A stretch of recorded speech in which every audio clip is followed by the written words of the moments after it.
সাথে সাথে জল বয়া নাচতেছে আর পাগলামি শুরু করছে। আল্লাহ আল্লাহ, তুমি ধারণ করে আইছো ছুরি বিদ্যা, পরে আমি একটা হাতি তার কলমে কাজ করে দিয়া হৃদয়ের পাপের চিন্তা, কুচিন্তা, কুখায়েশ, কুবুদ্ধি গুলা সরাইয়া দিয়া আল্লাহ নামে ইসমে আজমের জিকিরটা তখন জারি করাই দিচ্ছে আঙ্গুল মুবারক কথা দিয়া, সাথে সাথে জল বয়া নাচতেছে আর পাগলামি শুরু করছে। আল্লাহ আল্লাহ আল্লাহ, সুবহানাল্লাহ।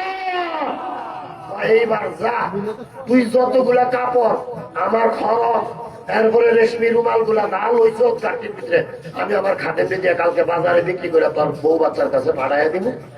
তুই যা, শহর কুতুব বানাই দিছি, তোর বউ বাচ্চার চিন্তা আমি নিলাম। সুবহানাল্লাহ। আজকে দুঃখ লাগে আপনারা যদি কুতুব শ্রেণীর ওলি আল্লাহদের কাজ কি, দায়িত্ব কি, এটা যদি না বুঝেন তাহলে আপনারা এখানে আসবেন যাইবেন পিঠা অযথা।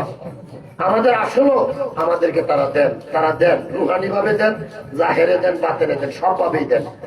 তো আমি আপনার রসুল খুদা সাল্লাল্লাহু আলাইহি ওয়াসাল্লামের শানে মিলাদ শরীফটা পড়ব। আমি মিলাদ শরীফটা আপনাদেরকে নিয়ে পড়ব। আমরা কিয়ামের ভিতরে ইয়া নবী সালামু আলাইকা আপনারা বলতেন, আমরা বলবো ইয়া ইমাম সালামু আলাইকা। কয়দিন আগে গেছে কিন্তু সবে মেরাজ, ঠিক না বেটে?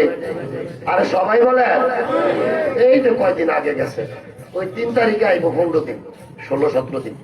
তাইলে ইয়া ইমাম, আল্লাহর নবী মেরাজের রাত্রে বাইতুল্লাহ থেকে বাইতুল মুকাদ্দাস যখন গেছিলেন, 1,20,999 জন নবী রাসূল ঘরে নিয়ে 2 রাকাত নামাজ আদায় করছিল। আর এই নামাজের ইমামতি করছিল কে? আমরা যার উম্মত, আপনার আমার দয়ার নবী, মায়ার নবী, রহমাতাল লিল উনি ইমামতি করছিলেন। সাথে সাথে আল্লাহ লকব দিয়েছিলেন ইমামুল মুরসালিনা খাতামুন নাবিয়্যিন। জোরে বলেন সুবহানাল্লাহ।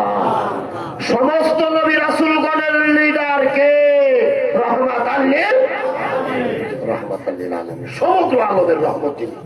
তাহলে ইমামুল মুরসালিন সকল নবী রাসূলগণের ইমাম মানে নেতা, ইংরেজিতে বলে লিডার, বাংলায় বলে নেতা। তো সর্বোচ্চ রসুলের লকব দিয়ে যদি আমরা সালামটা দিই, আল্লাহর নবী খুশি হবে না বেজার হলেন? আপনি যদি একজন ধরেন, একটু একটা এক্সাম্পল না দিলে বুঝবেন না। এই আব্দুল হামিদ সাহেব ছিল সংসদের স্পিকার, হ্যাঁ থেকে হয়ে গেছে রাষ্ট্রপতি। রাষ্ট্রপতি যখন হয়েছে তখনও যায় যদি কোন স্পিকার আব্দুল হামিদ সাহেব আসসালামু আলাইকুম, মারব কম, দৌড়াইব বেশি। কিন্তু আমার কি এখনো স্পিকারের পদে, আমি তো এখন রাষ্ট্রপতি। তাইলে আল্লাহর নবী, নবী ছিল কয় বছর, রসুল ছিল কয় বছর? এরপরে আল্লাহর নবীর মেরাজের রাত্রে যতগুলো লকব আছে, এই লকব গুলো একজন আলেম জানে না, কয় না। প্রথম আসমানে একটা লকব দিছে, দ্বিতীয় আসমানে 7 আসমান 7 জমিন ভ্রমণ করছে, আরশে গেছে, কুরসিয়ে গেছে, লৌহ ভ্রমণ করছে, কলমে গেছে, বেহেশত গেছে, দুজক ভ্রমণ করছে, প্রত্যেকটা জায়গায় একটা করে লকব দিছে। সুবহানাল্লাহ। এই ইমামুল মুরসালিনের লকবটা লই এই প্রথম আসমানে বোরাক দিয়ে গেছে। তো এইভাবে সর্বোচ্চ লকব হইল ইমামুল মুরসালিন। এই জন্য আমরা বলবো ইয়া ইমাম সালামু আলাইকা।